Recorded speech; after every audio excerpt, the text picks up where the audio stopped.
quiero agradecer a los organizadores la invitación a participar en este panel con colegas eminentes de Guatemala y con ustedes.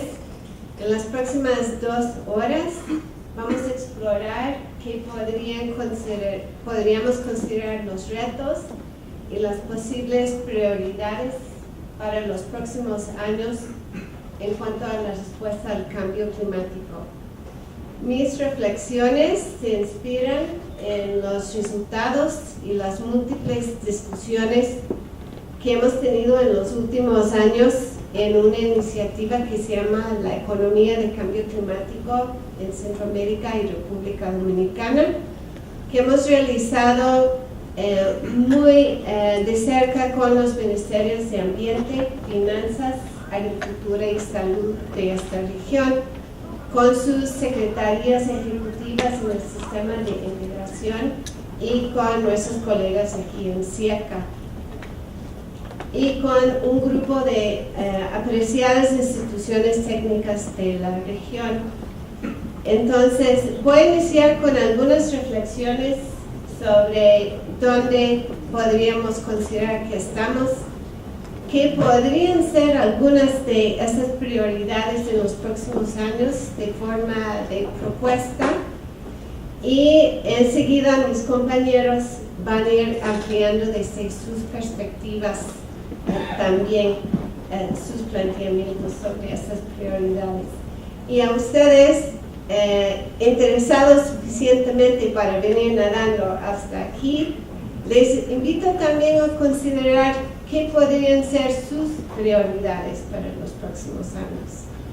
Entonces, quiero empezar haciéndome referencia al último acuerdo internacional, el Acuerdo de París de 2015, que ha generado un marco en que todos los países puedan apuntarse, pero en el cual hubieran muchas concesiones de diverso índole.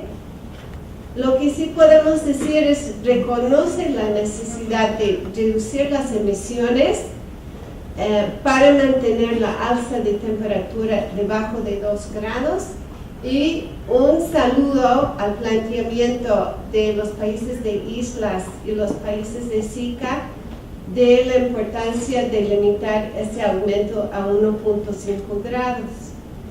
Ahora, la forma en que se ha hecho, como saben muchos de ustedes, es una, digamos, oferta individual de los países de cuánto podrían aportar a esa reducción. Y si sumamos todas estas ofertas, o lo que se llaman las contribuciones nacionales, nos dejaría con una cantidad de emisiones en 2030 de algo alrededor de 60 gigatoneladas de emisiones, o tal vez un poco menos.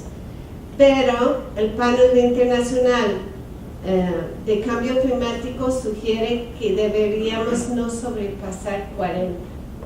O sea, hay una brecha muy grande, muy importante y muy preocupante. Parte de esta oferta de reducciones también es condicional a apoyo internacional, y hay un reconocimiento que hay que buscar subir esos compromisos y la ambición, pero que está muy debajo de lo que vamos a necesitar.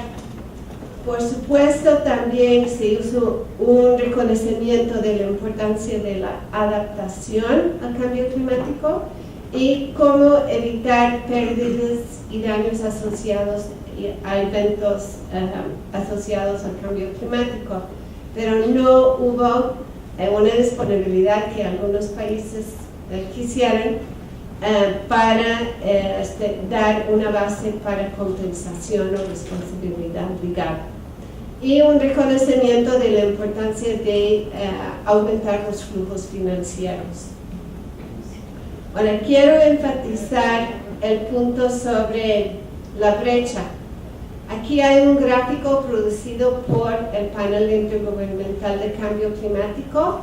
La línea punteada con fondo negro es lo que ha pasado con las emisiones en los últimos años, y podemos ver que estamos más o menos cerca a 49, creo que fue la última medición. A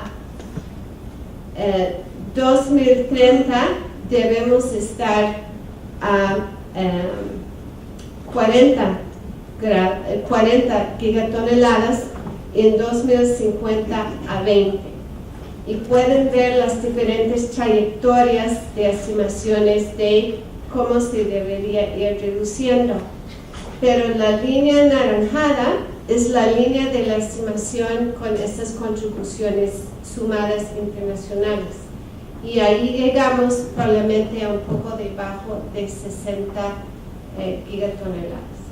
Y entre estos dos puntos está esta brecha. O sea, es una brecha muy seria, muy preocupante, y para nosotros en la región sugiere que es muy urgente todos los esfuerzos de adaptarse. Ahora, en las negociaciones internacionales aún hay una tendencia de separar tres áreas de trabajo: pérdidas y daños, adaptación y mitigación. En esta región hay muchos, incluyendo a mí, que estamos convencidos que no debemos en las políticas públicas separarlas, que hay un círculo virtuoso que podemos generar viendo la relación entre estas tres áreas de trabajo. En cuanto a las pérdidas, ahí vamos brincando muy rápido. En cuanto a las pérdidas, lo que queremos poder hacer es no ir reproduciendo los riesgos cada vez que hay una reconstrucción de un evento extremo, sino movernos con la obvia sensibilidad de la población a los impactos de los eventos extremos para motivar una reconstrucción mejor, una reconstrucción que ya va viendo qué podemos hacer frente a los cambios que vienen en el cambio climático. Y de esta forma entrar a la adaptación. Y recordar en el caso de la adaptación que hay todo un bagaje, una herencia de vulnerabilidades socioeconómicas que tenemos que enfrentar. Y como segundo punto, la adaptación no solamente es de nosotros, la adaptación también es de los ecosistemas. Y tenemos una responsabilidad por nuestro impacto en los ecosistemas a protegerles y ayudarles a esta adaptación.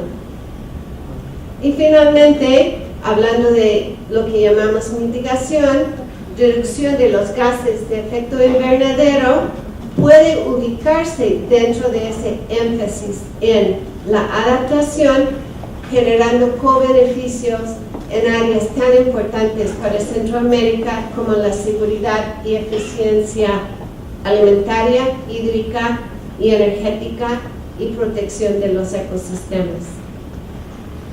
También hemos aprendido que la región tiene recursos y acervos muy especiales.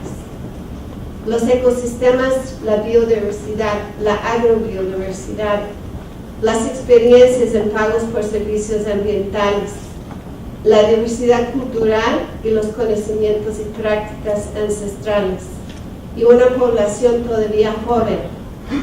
Y en la transición a una economía más sostenible, esos son recursos y acervos muy importantes que pueden contribuir, pero son los más amenazados y son los que tienen menos poder en nuestras sociedades. ¿Cómo podemos potencializar estos acervos en este esfuerzo? Creo que es una pregunta importante. Hemos tenido en estos 10 años muchas discusiones sobre adaptación, mitigación, y creo que ha habido en los últimos 5 años un relativo consenso de la importancia y la prioridad de la adaptación, pero no cualquier tipo de adaptación, sostenible e incluyente.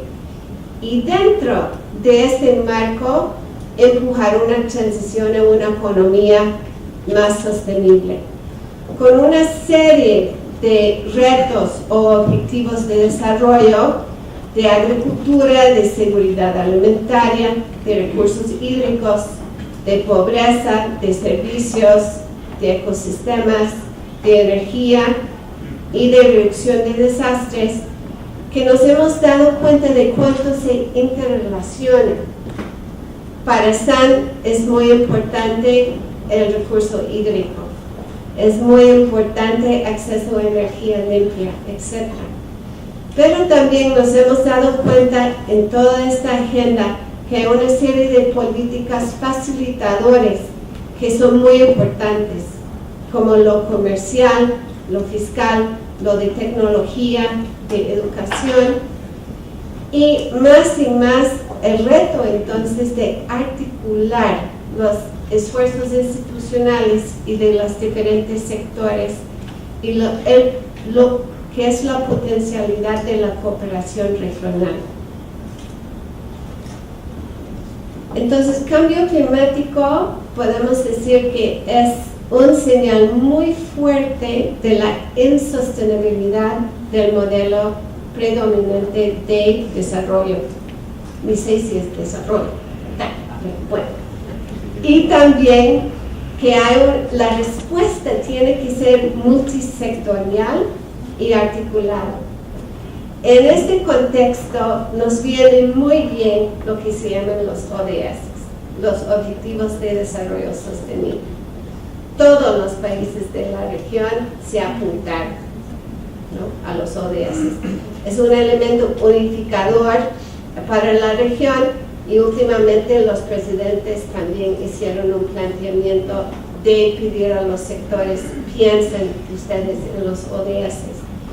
Y el cambio climático, que es el ODS 13, por supuesto tiene muchos lazos con todos los otros objetivos, y al mismo tiempo creo que uno puede decir, bueno, entonces, ¿qué va a pasar con el presupuesto público? Todos esos objetivos, ¿cómo lo vamos a trabajar todos? ¿No? Entonces, creo que una de las cosas que hemos estado aprendiendo en esta discusión de respuestas en políticas públicas es cómo podemos buscar co-beneficios en una acción que podría tener co-beneficios en diferentes objetivos. Entonces, tenemos cambio climático, tenemos desarrollo. Quisiéramos que la respuesta sea incluyente y sostenible.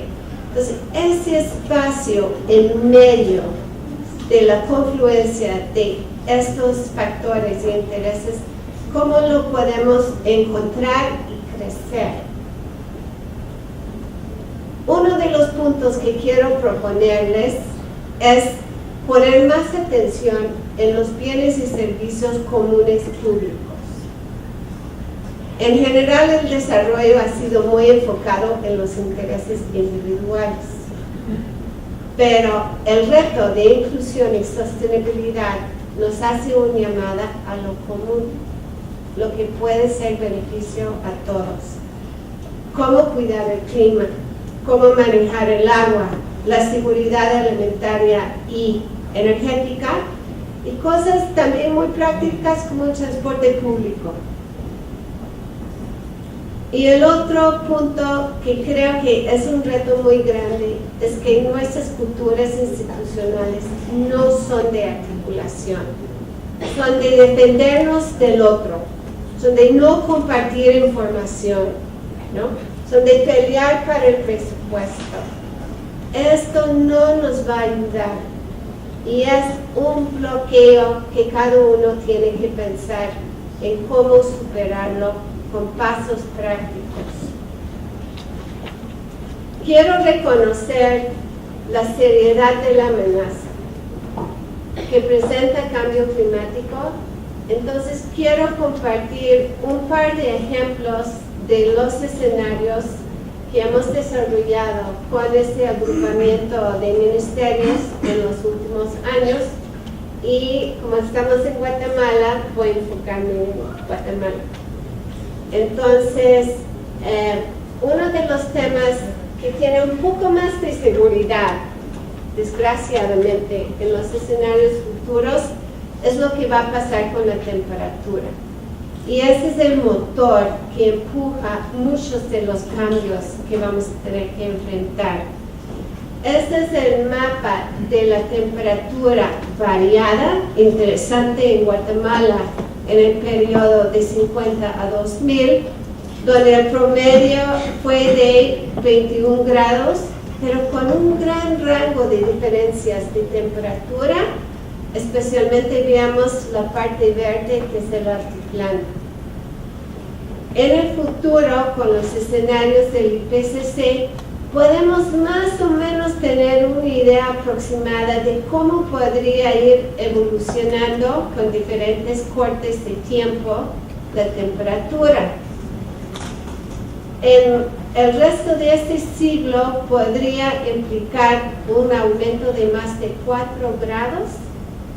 Y en general en Centroamérica este es el rango que estamos enfrentando. Pero como tenemos en Guatemala el altiplano, siempre va a seguir existiendo este rango de temperaturas. Esto da cierta flexibilidad a la población en su forma de responder, con limitaciones. También es muy importante la lluvia. Sabemos que la lluvia es súper variable en esta región, año con año, patrones diferentes, niño y niña, huracán o sin huracán, y sabemos que también es muy importante para la región lo que llamamos el patrón intraanual, dentro del año cuando llueve y cuando no llueve. Ese es el patrón histórico de Quetzaltenango. Entonces podemos ver abajo como este patrón de 2 picos con la canícula en media ha sido un incentivo para acoplar un sistema de producción agropecuaria a este patrón de lluvia, y como en algunas partes de la región nos permite hasta 3 cosechas de algunos granos básicos, o por lo menos 3 oportunidades en el año. Esto da cierta flexibilidad a la región, que no tiene todas las regiones del mundo. Pero también podemos empezar a estimular nuestro pensamiento pensando que ese patrón no necesariamente se va a mantener así. En este escenario, por ejemplo, se ve que posiblemente se va a exacerbar en los próximos años la canícula en Quetzaltenango. Después, progresivamente, una reducción y modificación del primer pico. El primer pico se asocia a la cosecha de primera, muy importante para el maíz. Ese es un escenario. Como escenario tiene incertidumbres, pero es muy importante empezar a pensar que tenemos que trabajar con los agricultores previendo y avisando sobre posibles cambios año con año, mes con mes, de qué podría estar afectando sus decisiones en los cultivos. Y este es el mapa más o menos de cómo eran los rendimientos en la década pasada. Podemos ver también variaciones en los rendimientos en las diferentes partes del país. Aquí les puse el ejemplo de Quetzaltenango y Chiquimula, y también aquí se han desarrollado escenarios hacia el futuro donde sí podemos ver, si no hay acciones de adaptación, una progresiva reducción en los rendimientos, pero también con una variación y con más ventajas en el altiplano, por la diferencia de temperatura y por los requerimientos de maíz en este sentido. Ahora, estos escenarios se hacen sin medidas de adaptación. Es puro decir, si la temperatura cambia así y la lluvia cambia así, ¿qué pasa con los rendimientos? Lo que queremos es no llegar a esos escenarios, es empezar a hacer las adaptaciones necesarias ya y tener más resiliencia en la producción, por ejemplo, de los granos básicos. Entonces, recordando la seriedad de la amenaza, tratando de pensar en dónde estamos y qué son las oportunidades, puedo hacer mi propuesta a ustedes. Pues hemos pasado de estimaciones iniciales de impacto, trabajando muchos grupos juntos, a discusiones sobre opciones de políticas públicas. Los países de la región tienen una estrategia regional. Es uno de los 5 ejes prioritarios para el sistema de integración establecido por los presidentes, y hay un mandato para integrar este tema en las agendas sectoriales. En los países se ha avanzado mucho con planes nacionales de cambio climático. Ya no es un tema que todo el mundo dice, a ver qué hacen los ministerios de ambiente con este tema. No. Están trabajando planes de adaptación. Varios países tienen proyectos de mitigación y diversos sectores están elaborando sus propios planes y iniciando acciones. Generalmente todos los países tienen alguna instancia de coordinación intersectorial establecido, trabajando bien o peleándose entre ellos, pero ahí está. Y hay crecientes esfuerzos de capacitación. Pero mi angustia existencial es que la agenda y la urgencia de actuar requiere un brinco enorme. Esta tasa de cambio no va a dar con lo que es el reto que estamos enfrentando. Necesitamos, los que estamos convencidos, apoyar un brinco enorme en el número de personas, empresas, instituciones que están involucrados y buscar cómo articularnos entre nosotros. Hay un enorme reto ahora de implementar, de no solamente tener una política bonita, pero implementar. Y ahora urge concretizar políticas sectoriales y instrumentarlos. Es decir, ¿qué medidas vamos a tomar en los diferentes sectores? Y cómo implementar acciones a nivel no solamente nacional, sino local. Sabemos que la adaptación va a variar en diferentes regiones y localidades. Y cómo orientar el gasto público y el gasto privado. Les pongo como ejemplo el proceso que estamos viviendo con los ministerios de Hacienda y Finanzas. Hace 10 años yo iba a hablar con ellos y me dijeron, cambio climático, ¿qué? Yo tengo miles de problemas del presupuesto de este año, ¿no? El punto de entrada con Hacienda ha sido lo que llaman las contingencias que se presentan, los riesgos para, por ejemplo, el presupuesto. Y ahora los colegas que trabajan con nosotros han identificado esos 5 áreas de trabajo, no un área de trabajo en el tema de política fiscal, 5 áreas de trabajo, ¿no? Que están allá enumerados. También hay un tema muy importante dentro de la agenda de Hacienda, Planificación, Ministerios de Obras Públicas, sobre la infraestructura en nuestra región. Y entonces es muy importante, porque cuando invertimos hoy la infraestructura debe durar 10, 15, 20 años. Hay algunos, por ejemplo, sistemas de agua en esta región que fueron construidos hace 100 años y todavía son los sistemas que las poblaciones están usando. Entonces, el dinero que invertimos en infraestructura hay que pensarlo muy bien y no con los criterios de antes, con los criterios de qué va a pasar en las próximas décadas y cómo podemos mejorar su diseño. Como dice uno de mis héroes es Nicholas Stern, el que hizo el primer estudio global sobre la economía de cambio climático. Y él dice así, sin pelos en la lengua, la mala infraestructura mata.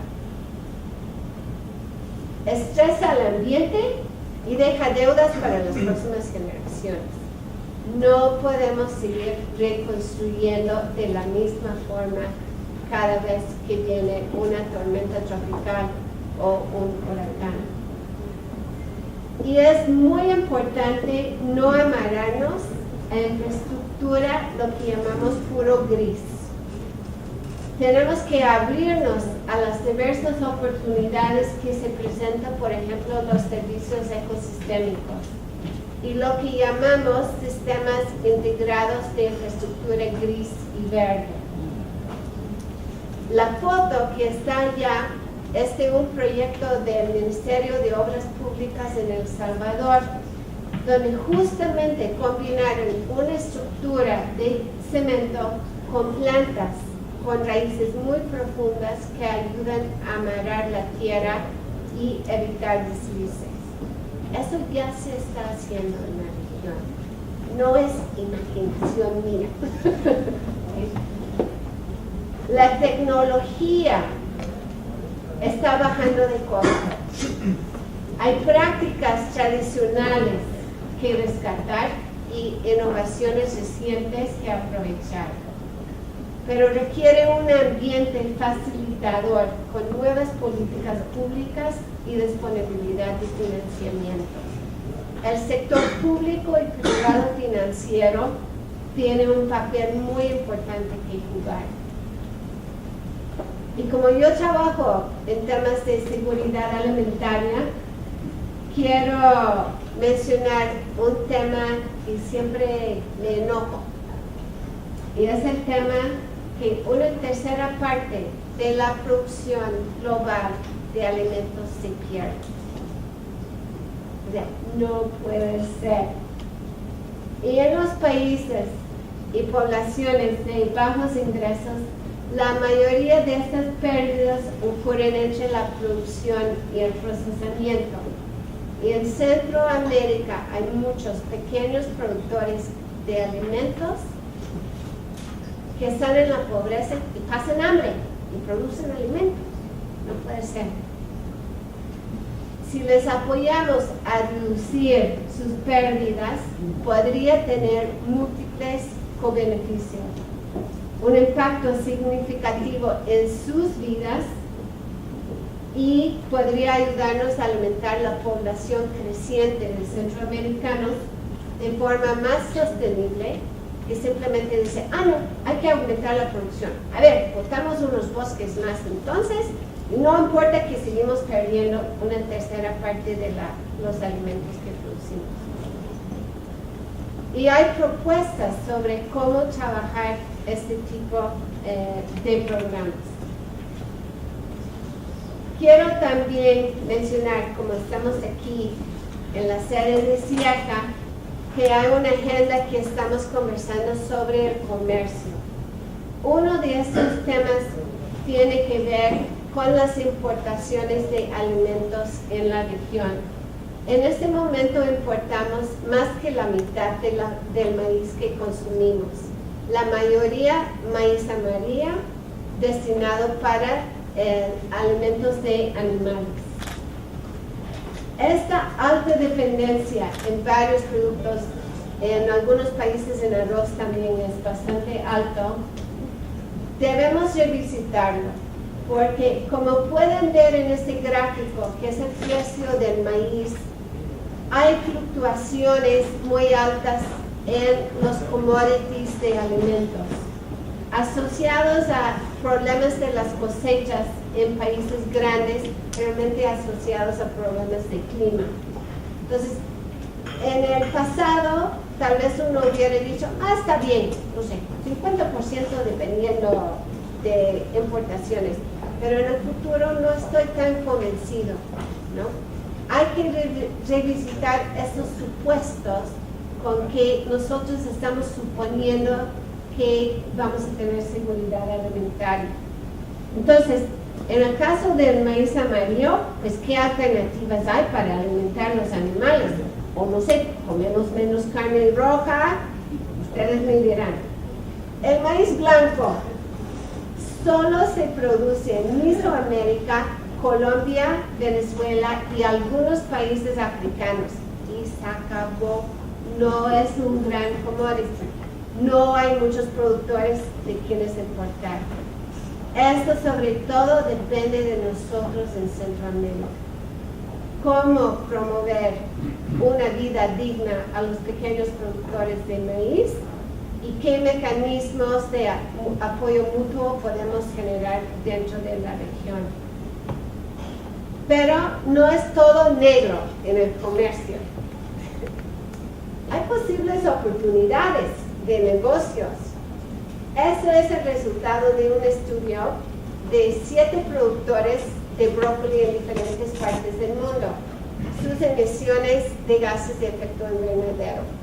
El centroamericano salió súper bien, ¿no? Tarde o temprano vamos a hacer esta transición a una economía que va a decir cuánto emites en tu producto. Esto viene, ¿sí? ¿Estamos listos? Sabemos de nuestros productos de exportación que es su huella de gases de efecto invernadero.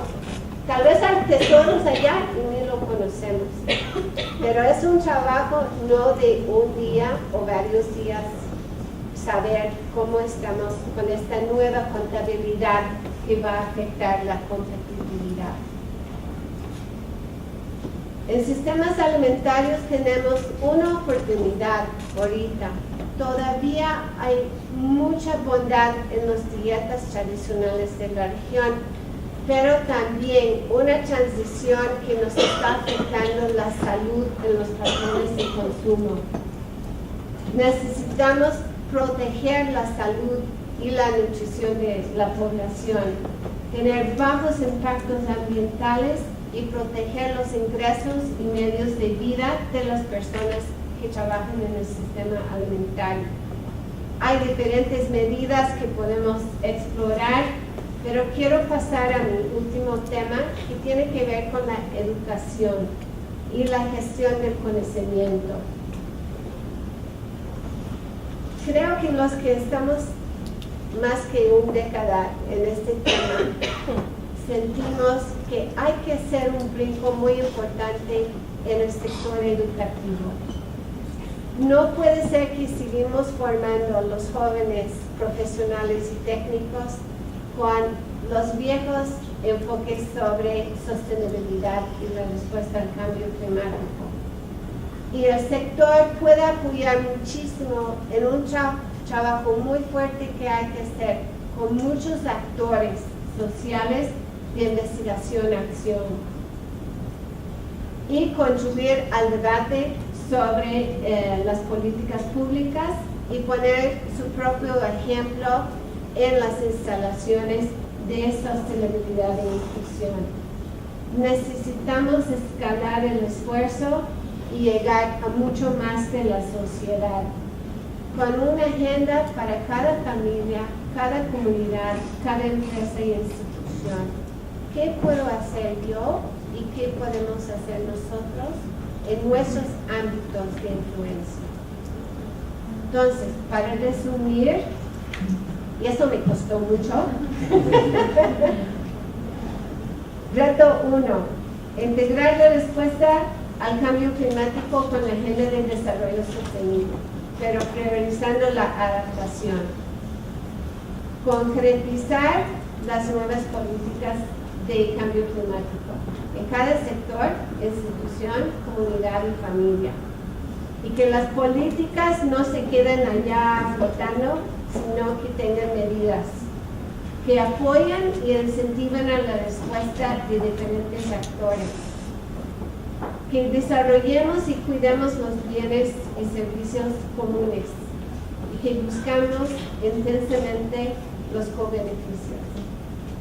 Vamos a tener que aprender de nuevo a conectarnos entre nosotros, con el ambiente y cooperar y articular. Y tenemos que fortalecer una cultura de sostenibilidad e integración de conocimiento y capacidades a todo nivel. Yo me comprometí a 5, ahí hay 4 más o menos. Entonces el último es que es urgente. No podemos esperar. Cada uno de ustedes pueden hacer mucho. Muchas gracias.